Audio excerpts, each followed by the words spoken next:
జనవరి 12 దేశం మొత్తం యువజన దినోత్సవం జరుపుకుంటుంటే అదే రోజు మన రాష్ట్రంలో చావ చచ్చి చేతకాని ధైర్యం లేని సిద్ధాంతాలు లేని నిలకడలేని ఒక రాజకీయ పార్టీ నాయకుడు యువశక్తి పేరుతో రాష్ట్రంలో సభ ఏర్పాటు చేస్తాడంట.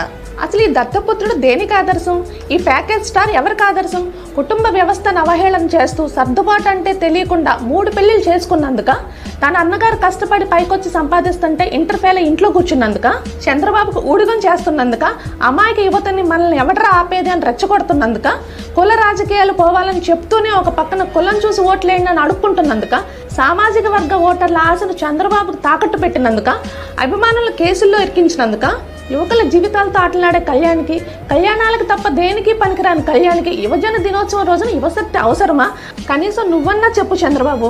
రాష్ట్రానికి ఇదేం కర్మ? కొడుకులిద్దరిని యువశక్తి అని, యువగలవని రోడ్ల మీదకి ఎక్కించి పిచ్చి వేషాలు వేయొద్దని, యువకుల జీవితాల్లో ఆటలాడొద్దని ఒక్కసారి హెచ్చరించు.